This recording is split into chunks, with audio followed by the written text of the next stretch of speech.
Episode 11 से 15। Disclaimer. दोस्तों, ये कहानी केवल एक काल्पनिक रचना है। ये केवल लेखक के द्वारा रची गई यह एक कहानी है। इसका वास्तविक जीवन से कोई भी संबंध नहीं है, लेकिन अगर फिर भी इस कहानी के नाम, पात्र, जगह या कोई दृश्य किसी वास्तविक जीवन से मिलते हैं तो ये केवल एक संयोग है। कृपया आप कहानियों को केवल मनोरंजन की दृष्टि से ही सुने, और साथ ही अगर आप इस चैनल टोबीरामा संजू नॉवल स्टोरी पर पहली बार आए हैं तो चैनल को सब्सक्राइब और वीडियो को भर भर लाइक करना ना भूले। धन्यवाद। एपिसोड 11। अधिरोह भी शादी के लिए मान गया। मां साहब, रिया कहना चाहती थी कि वो ये शादी नहीं करना चाहती, मगर उमा जी ने उसे अपनी कसम दे दी और रिया ने अपनी आंखें कसकर बंद कर दी। आप ये शादी कर रही है आदू, और जा रही है यहाँ से अपनी एक नई जिंदगी शुरू करने के लिए। हम जानते हैं आपके लिए ये आसान नहीं होगा, मगर ये जरूरी है, और अगर आपने कभी भी हमसे जरा सा भी प्यार किया है वो आप हमारी बात मान लेंगी। उमा जी ने आखिर उसे अपनी सौगंध दे दी और रिया को उनकी बात माननी ही पड़ी। उसने हाँ में सर हिलाकर शादी के लिए हाँ कर दिया और उमा जी के आंखों से आंसू और जोर से बहने लग गए। वो नहीं जानती थी आगे रिया का फ्यूचर क्या होगा, मगर इतना जरूर सच था, उन्होंने दिल ही दिल सौगंध ले ली थी कि अगर उनके बेटी को फिर से कोई तकलीफ हुई तो जिस भगवान की पूजा वो पूरे दिल से करती थी, हर रोज करती थी, उस भगवान को फिर से कभी नहीं देखेंगी और कभी भी नहीं पूजेंगी। उन्होंने रिया को उठाया और उसे तैयार करने के लिए उनके कमरे में ले गई। दादी सा हुकुम ने भी उसके लिए उनके खानदानी शादी के गहने मंगवा लिए थे और वो दोनों मिलकर उसे टायर करने लग गई। आकाशी के शादी के शॉपिंग के वक्त उन्हें एक शादी का जोड़ा बहुत ही पसंद आ गया था, मगर आकाशी ने उसे लेने से इनकार कर दिया। उमा जी भी वहां से जाने ही वाली थी, मगर उन्हें वो जोड़ा इतना पसंद आ गया था कि उन्होंने उसे खरीद ही लिया, ये सोचकर कि आकाशी नहीं बल्कि उनकी रिया जरूर इसे अपने शादी में पहनेंगी। मगर वो ये नहीं जानती थी कि वो वक्त इतनी जल्दी आ जाएगा और उनकी बेटी चंद दिनों में ही इस जोड़े को पहन लेंगी। रिया के गोरे रंग पर वो सुर्ख लाल रंग बेहद ही जच रहा था। बिना किसी श्रृंगार के भी वो इतनी प्यारी लग रही थी कि दादी सा हुकुम ने उसकी बलाए ले ली। तभी अर्नव शाही पैलेस से उनके बताई हुई सारी चीजें लेकर आ गया। दादी सा हुकुम अपने पूरे परिवार के साथ जयपुर में ही रहती थी, सिर्फ अधिरोह ही ऐसा था जो वहां नहीं रहता था। राजन सिर्फ एक दिन का ही था जब उसने शाही पैलेस छोड़ दिया था और उसे लेकर मुंबई में अपने मेंशन में रह रहा था। दादी सा हुकुम ने वो सारी चीजें अंदर लाकर रखने के लिए कह दी और फिर से उन सबको वापस भेज दिया। उमा जी के तरफ देखकर वो बोली, उमा, ये हमारी रानी सा हुकुम का शादी का शगुन का सामान, और हमारे परंपरा के हिसाब से हमारी बहू रानी सा हमारे दिए हुए ही गहने पहनेंगी। दादी सा हुकुम ने कहा और उमा जी ने पहले उस शगुन के सामान को तिलक कर दिया और फिर एक एक गहने रिया को पहनाने लग गई। जैसे जैसे वो गहने रिया के ऊपर सज रहे थे वैसे वैसे रिया को खूबसूरती बती जा रही थी। उसके चेहरे पर थोड़ा सा मेकअप कर और उसके माथे पर तिलक लगाकर उन दोनों ने रिया के अक्स को देखा और अगले ही पल उसकी नजर उतार दी। बहुत प्यारी लग रही है आप रिया, ये लीजिए, दादी सा हुकुम ने उसके बलाए लेते ही कहा और उसके हाथ में शाही तलवार दे दी। रिया ने बिना किसी एक्सप्रेशन के वो शाही तलवार ले ली और दादी सा हुकुम बस किसी तरह से मुस्कुराई। उमा जी की आंखें फिर एक बार भर के आ गई। उनकी बेटी दुल्हन तो बनी थी, मगर एक ऐसी दुल्हन जिसके ओठों पर ना दुल्हन वाली शर्म की लाली थी और ना ही मुस्कान, ना कोई सपने थे और ना ही आने वाली अपनी शादीशुदा जिंदगी को लेकर कोई एक्साइटमेंट। उसका वो एक्सप्रेशन लेस चेहरा देखकर उनकी आंखें भर आ गई और उन्होंने अपने बेटी का चेहरा घूंघट से ढक दिया। महेश जी भी दरवाजे पर खड़े रहकर उनकी बेटी को देख रहे थे, जिसकी हिफाजत करने में वो बुरी तरीके से हार गए थे। शर्म आ रही थी उन्हें अपने आप पर। उनकी एक गलती की वजह से उनकी फुलसी बच्ची के जिंदगी में कितना बड़ा बदलाव आ गया था। उसकी शादी वो भी उसके मर्जी के खिलाफ होने जा रही थी, मगर वो चाहकर भी कुछ कर नहीं सकते थे, क्योंकि जानते थे अगर रिया यहाँ रही तो कुछ न कुछ करके वो लोग जो उनके ही रिश्तेदार थे, उनके खुद अपने छोटे भाई बहन थे, वो रिया को बेइज्जत करके बिरादरी से बेदखल कर देंगे, नहीं तो ताने दे देकर उसका जीना हराम कर देंगे। इससे बेहतर यही था कि रिया यहाँ से चली जाए, राणा सा अधिरोह की अर्धांगिनी उनके रानी सा बनकर, क्योंकि उनका हुक्म बिरादरी में आखिरी हुक्म माना जाता था और उनकी रानी सा को कुछ कहना तो बहुत दूर की बात है, कोई नजरें उठाकर भी नहीं देख सकता था। उन्होंने एक आखिरी बार रिया को देखा और वहां से साइड होकर एक और छुप गए। अर्नब ने उन सब के जाने की पूरी तैयारी कर रखी थी। गार्ड्स के घेरे में बिना किसी को भी खबर लगे वो अब गाड़ी में बैठ गए और वहां से सीधा मंदिर के लिए निकल गए, जो करीब करीब 1 घंटे के दूरी पर था। योजक चिन्ह। अधिरोह गुस्से से ही वहां से निकला था। ड्रग्स के वजह से उसका सर बुरी तरह से दर्द कर रहा था, उसके बॉडी पर के रैशेस भी हल्की हल्की जलन देने लग गए थे, मगर उतनी तकलीफ के बावजूद भी कहीं ना कहीं अधिरोह के दिमाग में रिया ही थी। उसे उस पर गुस्सा भी आ रहा था और अपने आप से नफरत भी हो रही थी। अपने आप से नफरत इसलिए कि उसकी कोई गलती ना होने के बावजूद उसने, अधिरोह ने उसके रिया के साथ वो सब किया, उसके इज्जत को नुकसान पहुंचाने की कोशिश की। अगर वो सब सही समय पर ना आते तो सोचकर ही अधिरोह का गुस्सा और बढ़ गया। पूरे रास्ते वो किसी तरह से अपने आप को शांत किए हुए था और जैसे ही वो उनके शाही पैलेस पहुंचा वैसे ही उसके कमरे में जाने के बाद उसका गुस्सा किसी लावा की तरह फूट पड़ा। उस कमरे में की महंगी आलिशान चीजों को कुछ ही सेकंड में चकनाचूर करने के बाद अधिरोह उसके स्टडी में गया और अर्जुन के तरफ एक नजर डाल दी। अर्जुन उसकी नजरों को समझकर जल्दी जल्दी बोलने लग गया, राणा सा, आपको ड्रग्स राजकुमारी नंदिनी सा ने दिए थे ताकि वो आपके साथ। अर्जुन आगे कुछ बोल पाता उससे पहले ही राणा सा ने पेपर वेट लेकर एक और फेंक दिया और वहां का रखा हुआ कांच का टेबल चकनाचूर होने के बाद अर्जुन को अपनी गलती समझ आ गई और वो बोला, रिया बाईसा, उनके फैमिली ने जो कुछ भी उनके बारे में कहा वो सब गलत है। वो उनसे नफरत करते हैं क्योंकि राजशेखर प्रजापति जो कि रिया बाईसा के बड़े दादा सा हुक्म थे, उन्होंने अपनी पुश्तैनी जमीन रिया बाईसा के नाम कर दी थी, जिसकी कीमत अभी अब्जों में है। बहुत बड़ी जमीन है वो, और बस वो जमीन वो सब किसी भी तरह से आद्रसा बाईसा के नाम पर से उनके नाम करना चाहते हैं। इसी वजह से उनके बारे में कुछ भी बकवास कर दी उन्होंने। और ये अर्जुन ने आगे आकर एक फाइल अधिरोह को दी और बोला, अभी तक फुल कंफर्मेशन नहीं मिला है, बट 99% पॉसिबिलिटी है कि ये खबर सच है। अर्जुन ने कहा और अधिरोह की नजरें उस फाइल पर गई। वो उसमें लिखा एक ना एक लफ्ज पढ़ने लग गया और फिर उसने घड़ी सांस छोड़कर वो फाइल टेबल पर रख दी। बाजी कहाँ है? अधिरोह ने कहा और उनके हुक्म को पूरा करके अर्जुन बाजी को ले आया। बाजी आते ही अपने घुटनों पर बैठा और अधिरोह को प्रणाम करते हुए, खम्मा घनी राणा सा। उसकी आवाज सुनकर अधिरोह ने उसे देखा और अपने सर्द लहजे में बोला, नन्हे कुंवर ना जाने कितने दिनों से उस छोरी से मिल रहे हैं और आपने एक बार हमें इसके बारे में नहीं बताया, जान सकते हैं क्यों? अधिरोह ने बाजी के चेहरे के तरफ देखते हुए सवाल किया और तब जाकर बाजी ने अपने चेहरे को ऊपर उठाने की हिम्मत की। वो बोला, पहले बार नन्हे कुंवर बाईसा से कब जाकर मिले इस बारे में हमें पता नहीं चला राणा सा। हम उस वक्त वह की सिक्योरिटी चेक कर रहे थे, इस वजह से हमें उस बारे में पता नहीं चला। लेकिन बाद में से जन नन्हे कुंवर उनसे मिलने जाने लगे तब हम उन्हें रोकने ही वाले थे, मगर हमें दादी सा हुक्म ने रोक दिया। हम उनका हुक्म नहीं टाल सकते थे, इसी वजह से हमने दूर से ही नन्हे कुंवर पर और बाईसा पर नजर रखी। राणा सा हुक्म। नन्हे कुंवर ने भले ही बाईसा से कुछ बात नहीं की हो, मगर उनके साथ वो अच्छे से रह रहे थे, खा रहे थे, इस वजह से हमारी हिम्मत नहीं हुई उन्हें अलग करने की। ये कुछ वीडियोस है उनकी। कहते हुए बाजी ने अपना मोबाइल अर्जुन के तरफ उसने ली हुई रिया और राजन की वीडियो प्ले करके दे दी और अधिरोह उसे देखने लग गया। सच में ये अद्विक उसके लिए भी नया था, उसके आंखों में की चमक, रिया का दी हुई हर एक चीज शौक से खाना और वो रिया के एक तक देखना। अधिरोह का दिल तड़प उठा उसे देखकर। अब तक राजन ने अपने एक भी इमोशंस किसी के सामने नहीं लाए थे। वो हमेशा इमोशनलेस खामोश ही रहता था, सिवाय गुस्से के वो कोई इमोशन एक्सप्रेस नहीं करता था और अकेले रहना ही पसंद करता था। उसने एक लंबी सांस भरी और अर्जुन से बोला, हमारे लिए शादी का नया जोड़ा लेकर आओ और मैरिज रजिस्ट्रार ऑफिसर से भी मंदिर आने के लिए कह दो। अधिरोह ने कहकर अर्जुन को जाने का इशारा कर दिया और फिर बाजी के तरफ इशारा करके बोला, हमने आपको क्या हुक्म दिया था बाजी, कि चाहे कोई भी हो, लेकिन हमारे नन्हे कुंवर के बारे में सिवाय हमारे आपको किसी का हुक्म नहीं मानना है, फिर वो चाहे दादी सा हुक्म हो या फिर दादा सा हुक्म भी क्यों ना हो। फिर क्यों? अधिरोह ने एक नजर उसे देखा और बाजी उन नजरों को समझकर तुरंत बोला, माफी राणा सा हुक्म, आगे से ऐसा कभी नहीं होगा और इस बात की सजा भी मैं लेने के लिए तैयार हूँ। बाजी की बात सुन अधिरोह के ओठों पर एक तिरछी स्माइल आ गई और वो बोला, इस बारे माफ कर रहे हैं हम आपको, मगर आइंदा ऐसी गलती हुई तो याद रखिए कि किसी भी तरह का एक्सप्लेनेशन देने के लिए आप रहेंगी ही नहीं। अधिरोह ने कहा और सीधा वह से बाहर निकल गया। कुछ ही देर में तैयार होकर वो सब मंदिर पहुंच गए और रिया और बाकी संघ के आने का इंतजार करने लग गए।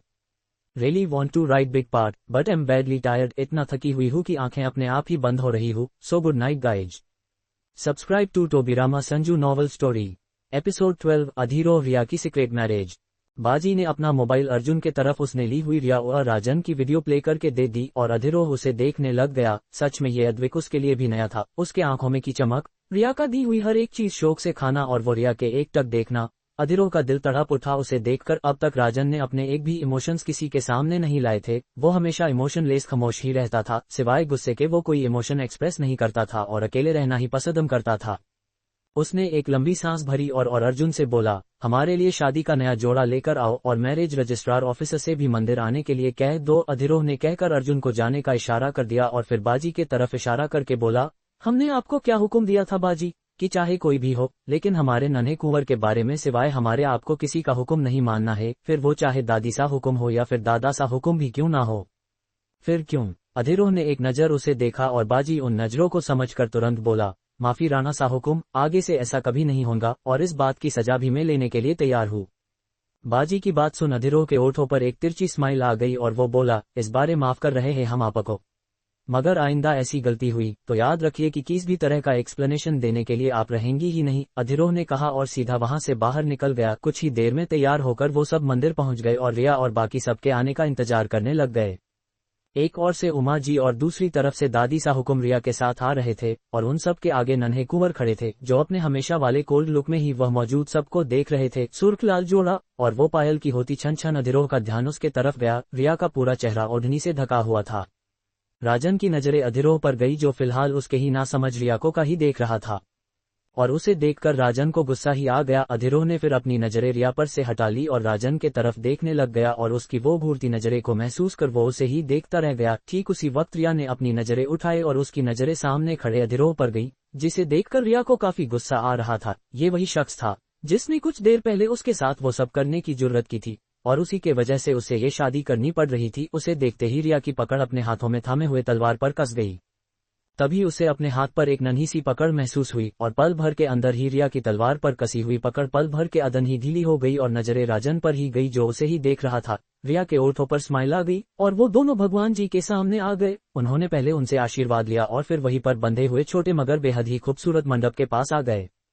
पंडित जी ने मंत्र उच्चारण शुरू किए और एक एक कर अधीरोह और रिया शादी के पवित्र बंधन में बंधने लग गए। भले ही उनके शादी की हल्दी मेहंदी जैसी रस्में नहीं हुई थी, मगर शादी के दिन वाली रस्मों में सिवाय बारात के बाकी सभी रस्में हुई थी। ग्रंथि बंधन, सिंदूर, फेरे, सब कुछ उन चंद लोगों के मौजूदगी में सभी मंत्रों उच्चारण के साथ हुए थे, और कुछ ही देर में रिया अधीरोह राणा सा की रानी सा उनकी अर्धांगिनी बन गई।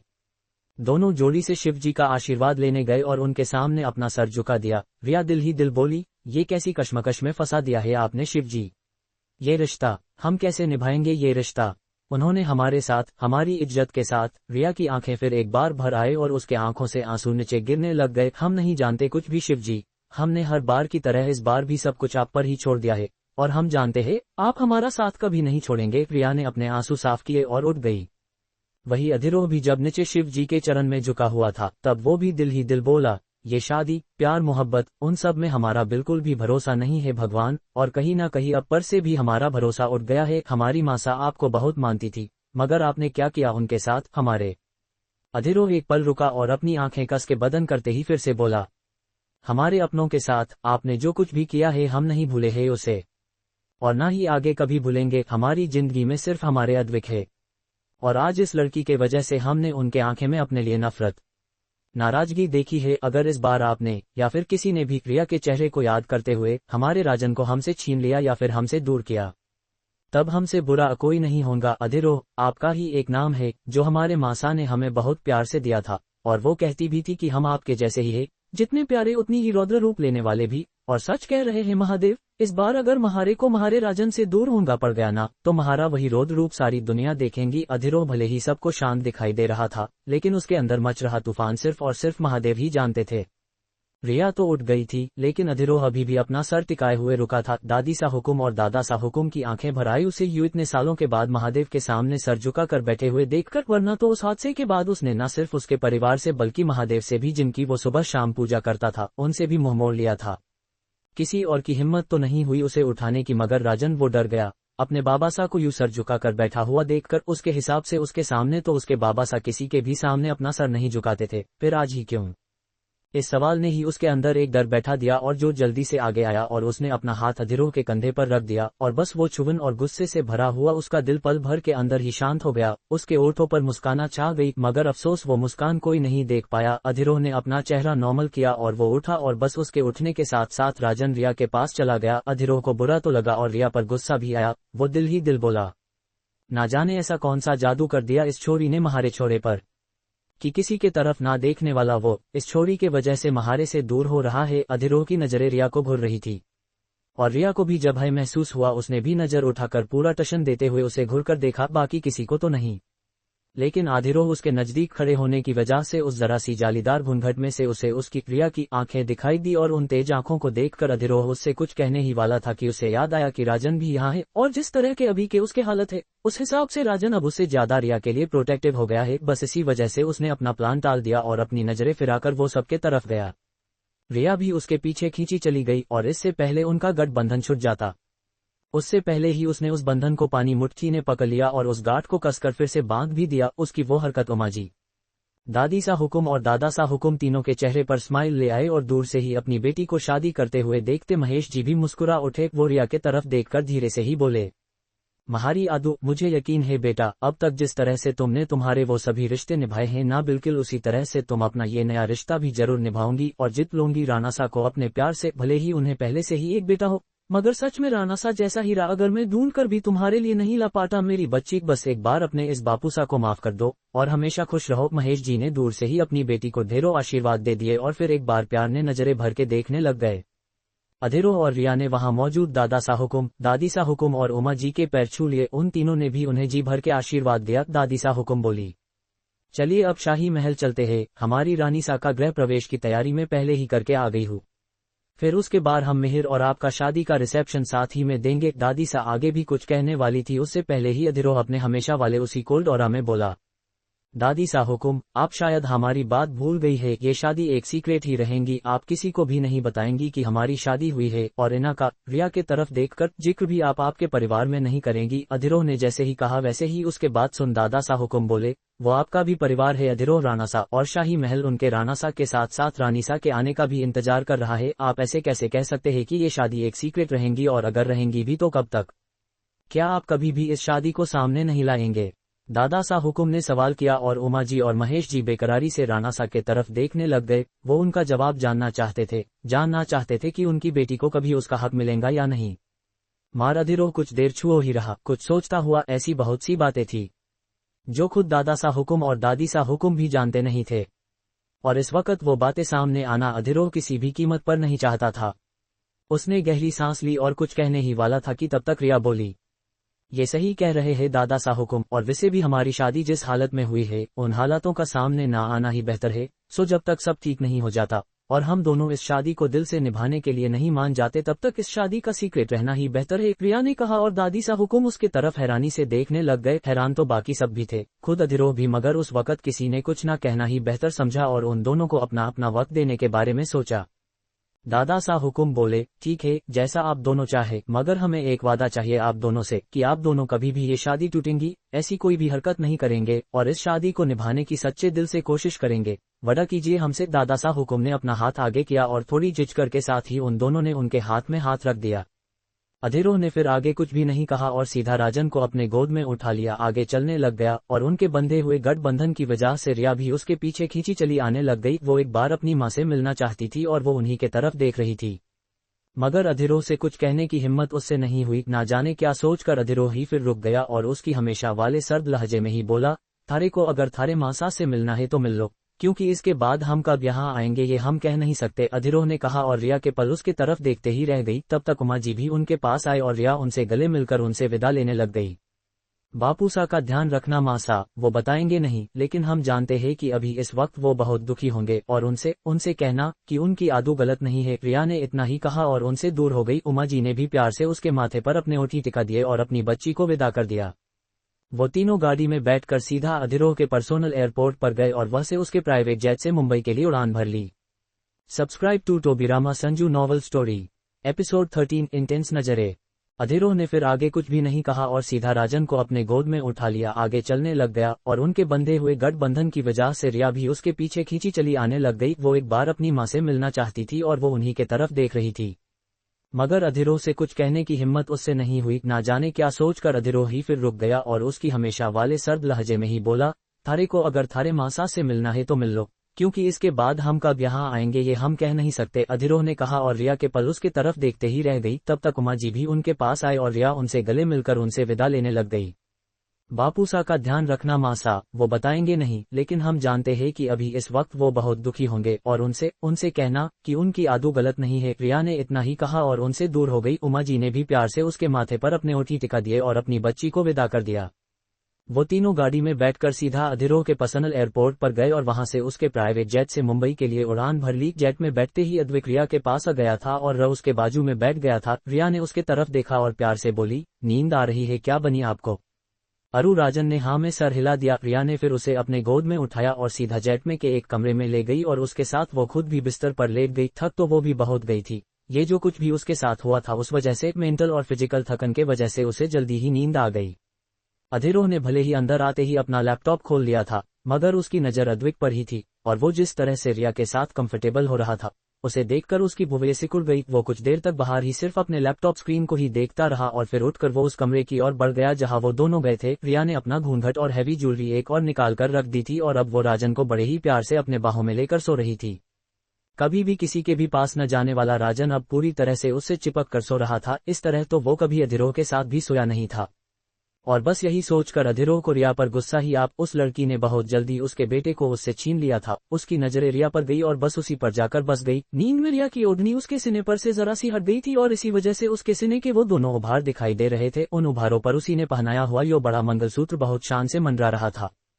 वही छोटा मंगलसूत्र उसके गले में सीने से थोड़ा ऊपर और भी बेहतर दिख रहा था, जिसे देखकर अधिरोह ने जल्दी से अपने नजरें हटा ली और उसके नजरों के सामने रिया का गोरा सपाट पेट और वो खोलना भी आ गई, जिसे अधिरोह बस देखता ही रह गया। नींद में ही रिया ने थोड़ी हलचल की और अधिरोह की समाधि टूट गई। उसने अपनी उन बगावत पर उतर आई इंटेंस नजरें उस पर से हटा दी और सीधा बाहर आकर बैठ गया। उसकी सांसें जरा से बढ़ चुके थे और गला बुरी तरह से सूखा हुआ महसूस हो रहा था उसे। उसने जल्द से पानी की बोतल ली और अपने सूखे हुए गले को गिला करके पीछे सर टिकाकर बैठ गया। रिया की वो खूबसूरती आज काफी सालों बाद उसके अंदर के हार्मोन्स का बैलेंस बिगाड़ रही थी। उसके जिंदगी में हुए उस लाइफ चेंजिंग इंसिडेंट के बाद उसके अंदर के सारे जज्बात ही खत्म हो गए थे। उसे अब सिवाय राजन के और किसी की फिक्र नहीं थी और ना ही किसी से मोहब्बत थी। उसने किसी भी लड़की को अपने करीब नहीं आने दिया था। बट रिया, उसके बस जरा से ही लोग ने उसके हार्मोन्स में उथल पुथल मचा दी थी। वो वैसे ही काफी देर तक लेता रहा था। उनकी फ्लाइट कुछ मिनट्स बाद लैंड होने वाली थी और इसी वजह से अर्जुन ने उसे उठा दिया और साथ ही में नन्हे कुंवर और रानी सारिया को भी उठाने के लिए बोल दिया। अब वो खुद तो उनके कमरे में जा नहीं सकता था ना, सो इस बात को उसने अधिरोह से कहा और अधिरोह फिर थूक गटकते हुए उस कमरे में गया। वो नहीं जानता था कि कैसे वो लड़की बस एक झलक में उसके हार्मोन्स की ऐसे की तैसे कर रही थी। उसने पहले डोर पर नॉक किया और जब अंदर से कोई आवाज नहीं आई तो वो मजबूरन अंदर चला ही गया। अद्रिका के अंग पर सो रही थी और उस वजह से उसके कर्व्स इतनी अट्रैक्टिव दिख रहे थे कि अधिरोह ने जल्दी से उस पर से अपने नजरें हटा ली और अद्विक के पास आकर उसे आवाज दे दी। अद्विक ने अपनी आंखें मलते हुए सामने देखा और उसे उठा हुआ देखकर अधिरोह के जान में जान आ गई। उस जुल्फी से उसे बताया कि फ्लाइट कुछ ही देर में लैंड वाली है तो वो उठ जाए और रिया भू उठाने का कहकर वो बाहर चला गया। राजन भी उठा और उसने रिया को उठा दिया। रिया ने अपने ओढ़नी वगैरह ठीक की और उसकी ज्वेलरी लेकर वो बाहर आ गई। अब उसका उसे पहना का कोई दिल नहीं था, सो उसने उस सारे ज्वेलरी को बैग में रख दिया। 10 मिनट के अंदर ही उनका जेट अधिरोह के पर्सनल एयरपोर्ट पर लैंड हुआ और फिर वो कार में बैठकर महज 10 मिनट के अंदर ही एक बड़ी सी आलिशान पैलेस के सामने आ गए। उस इतने बड़े वास्तु को देख रिया की आंखें एक पल के लिए हैरान हो गई और फिर कुछ सोचकर उसने अपनी आंखें फिर ली। Subscribe to Tobirama Sanju novel story episode 14 Adhiroh की आद्रिका के लिए केयर। वो वैसे ही काफी देर तक लेटा रहा था। उनकी फ्लाइट कुछ मिनट्स बाद लैंड होने वाली थी और इसी वजह से अर्जुन ने उसे उठा दिया और साथ ही में नन्हे कुंवर और रानी सारिया को भी उठाने के लिए बोल दिया। अब वो खुद तो उनके कमरे में जा नहीं सकता था ना, सो इस बात को उसने अधिरोह से कहा और अधिरोह फिर थूक गटकते हुए उस कमरे में गया। वो नहीं जानता था कि कैसे वो लड़की बस एक झलक में उसके हार्मोन्स की ऐसे की तैसे कर रही थी। उसने पहले डोर पर नॉक किया और जब अंदर से कोई आवाज नहीं आई तो वो मजबूरन अंदर चला ही गया। अद्रिका के अंग पर सो रही थी और उस वजह से उसके कर्व्स इतनी अट्रैक्टिव दिख रहे थे कि अधिरोह ने जल्दी से उस पर से अपने नजरें हटा ली और अद्विक के पास आकर उसे आवाज दे दी। अद्विक ने अपनी आंखें मलते हुए सामने देखा और उसे उठा हुआ देखकर अधिरोह के जान में जान आ गई। उस जल्दी से उसे बताया कि फ्लाइट कुछ ही देर में लैंड वाली है तो वो उठ जाए और रिया को भी उठाने का कहकर वो बाहर चला गया। राजन भी उठा और उसने रिया को उठा दिया। रिया ने अपने ओढ़नी वगैरह ठीक की और उसकी ज्वेलरी लेकर वो बाहर आ गई। अब उसका उसे पहना का कोई दिल नहीं था, सो उसने उस सारे ज्वेलरी को बैग में रख दिया।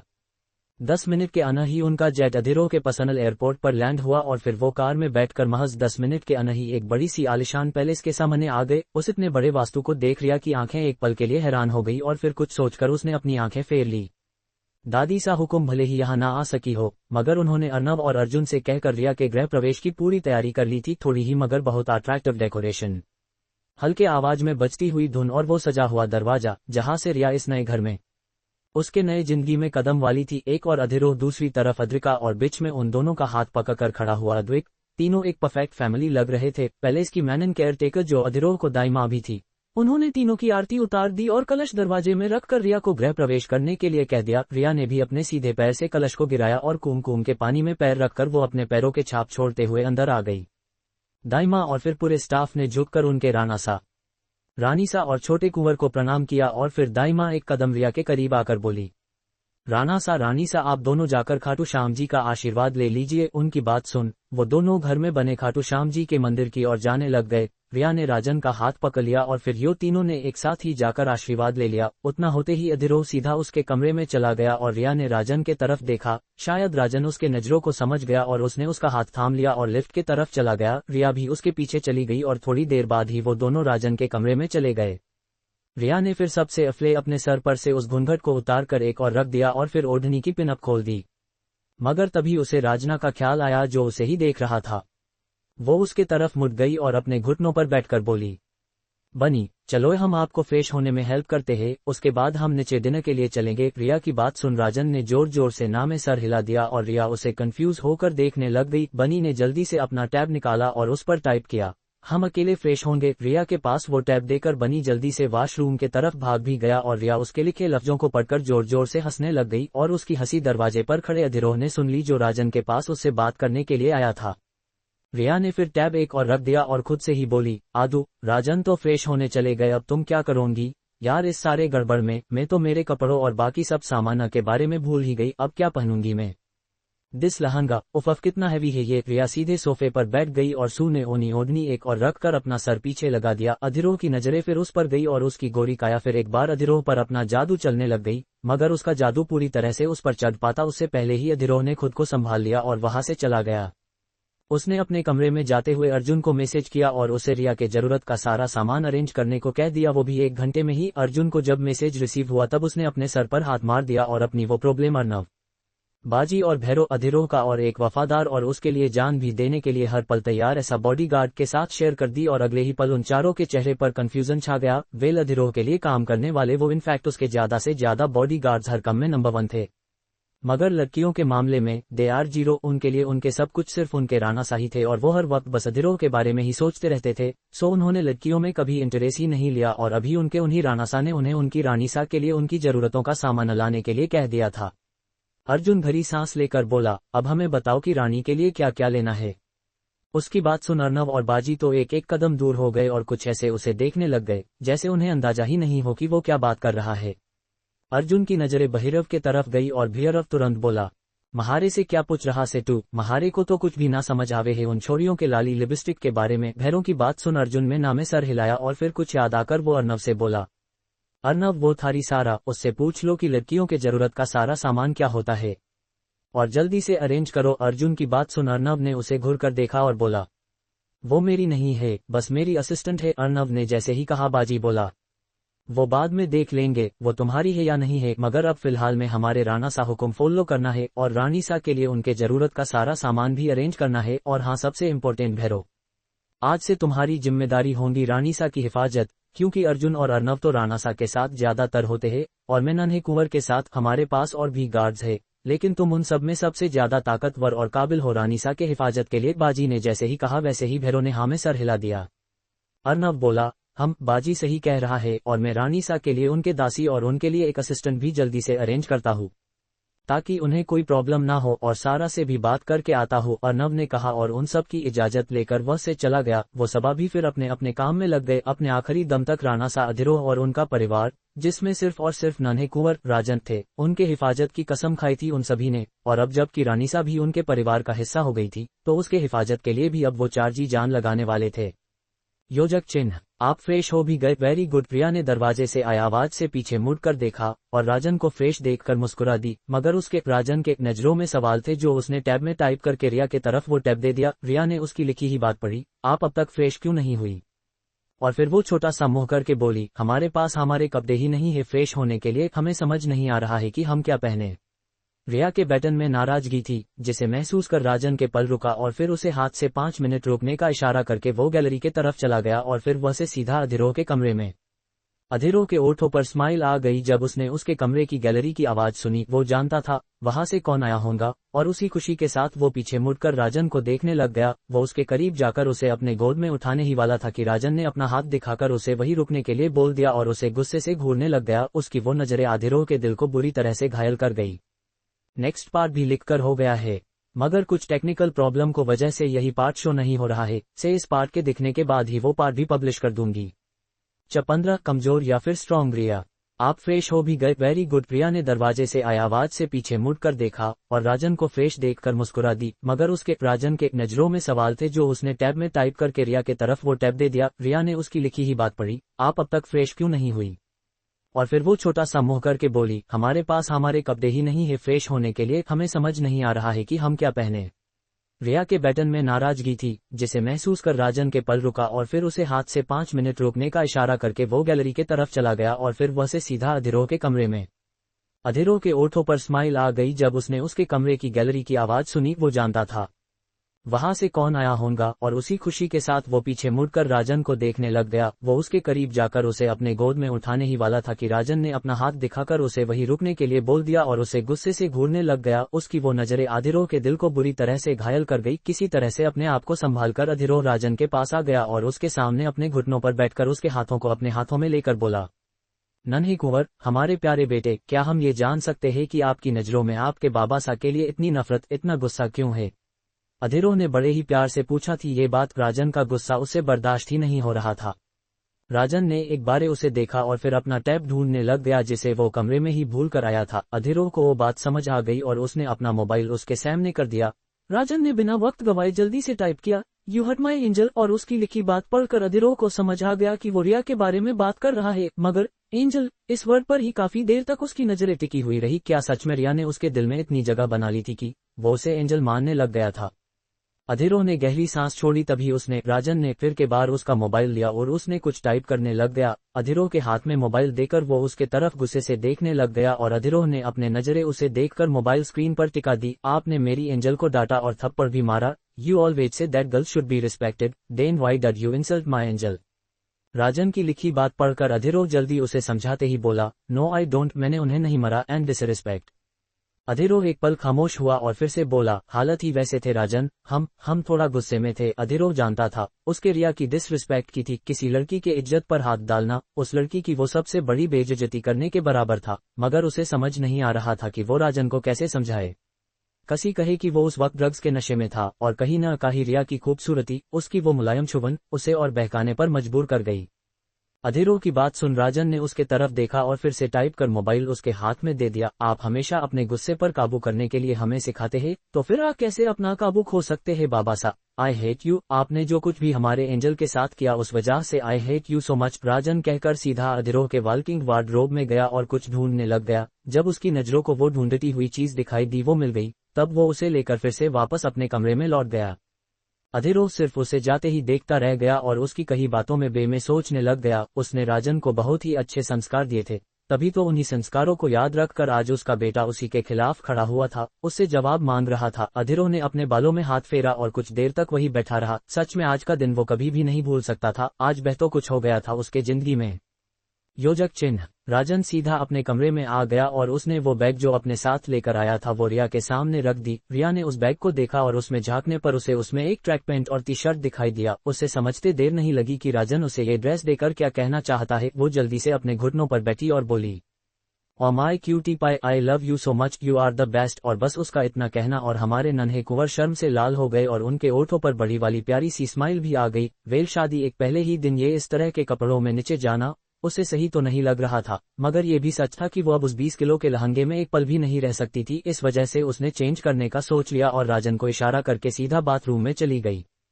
अपने बालों को बांधकर उसने ओढ़नी एक और रख दी और तभी उसकी नजरें वहां लगे उस बड़े से शीशे में गई। अपने दिखाई देते अक्स को देखकर रिया का खामोशी से खड़ी रही, सिंदूर से सजी हुई मांग, गले में एक छोटा तो एक बड़ा वाला मंगलसूत्र, हाथ में पहना चूड़ा, और वो खोल गले पर दिखाई देते लव बाइट्स के निशान, जिसे भले ही पहले मेकअप से कवर किया गया हो, लेकिन अभी मेकअप थोड़ा सा हटने की वजह से वो फिर से दिखाई दे रहे थे। तभी रिया के दिमाग में कुछ आया और उसने कसकर अपनी आंखें बंद कर ली। जब वो तैयार हो रही थी तब भले ही उसका ध्यान न रहा हो, मगर उसकी माँ सा और दादी सा हुक्म, उन दोनों ने उन बाइट्स को देखा था। सोचकर ही रिया को अजीब सा फील हुआ और वो फिर सीधा अपने आप को देखना इग्नोर करके शावर के नीचे खड़ी रह गई। गर्म पानी सच में उसके बॉडी को रिलैक्स करने बहुत ज्यादा हेल्प कर रहा था। थोड़ी देर बाद शावर लेने के बाद उसने अपने आप को साफ किया और जैसे ही पहनने के लिए टी शर्ट उठाया, तब उसे एहसास हुआ कि उस टी शर्ट में उसके जैसे 2 या फिर 3 रिया भी आराम से बैठ सकते हैं। और उसी के साथ उसे अधीरों की वो मजबूत बाहें, उसका वो चुड़ा सीना याद आया जिसे उस वक्त उसने महसूस किया था जब वो उसके बाहों में वो सब करते हुए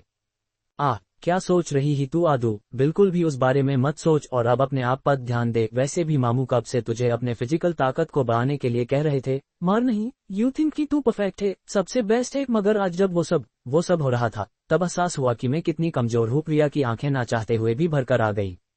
सच में थी तो वो काफी स्ट्रॉन्ग, कराटे, मार्शल आर्ट्स में ट्रेन थी, वो तलवारबाजी, घुड़सवारी, ये तो उसके पैशन थे। घर से दूर रहने के बाद उसे उसके मासा बापूसा की बहुत ज्यादा याद आती थी, मगर वो जानती थी कि वो वापस नहीं जा सकती। सो फिर क्या उसने अपने आप को अलग अलग क्लासेस में उलझा दिया और बहुत सारी स्पेशलिटीज अपने अंदर ऐड कर ली। आज भी वो बहुत आसानी से अधिरोह के बाहों से छूट सकती थी, मगर सब कुछ इतनी जल्दी, इतने अचानक हुआ कि उसे सुझा ही नहीं कि वो क्या करे।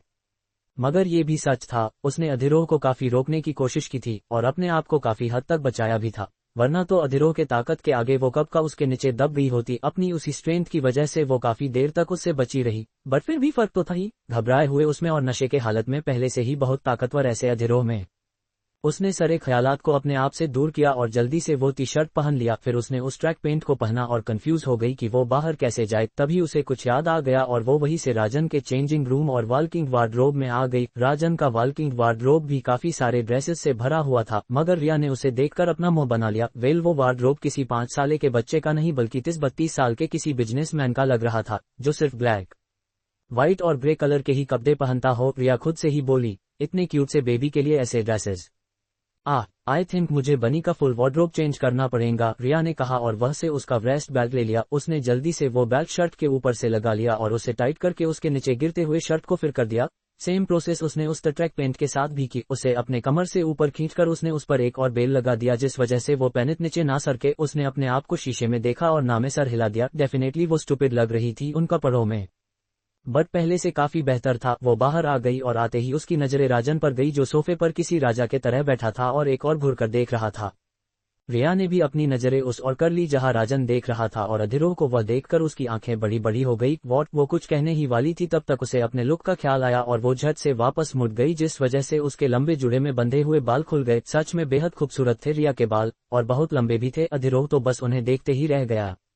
बनी जल्दी से उसके तरफ भागा और उसका हाथ पकड़कर उसे देखने लग गया। उसकी नजरों में रिया के लिए फिक्र थी, जिसे पल भर के अंदर ही रिया समझ गई और प्यार से बोली, एम फाइन स्वीटू, वो बस हम। प्रिया ने एक नजर अधिरोह को देखा और राजन भी उसे घूरकर देखने लग गया, जिसे देखकर अधिरोह ने अपने माथे को पकड़ते हुए आंखें कसकर बंद कर दी। डेफिनेटली उससे अब राजन की नफरत बर्दाश्त नहीं हो रही थी, या फिर उसकी इतनी रिया से करीबी।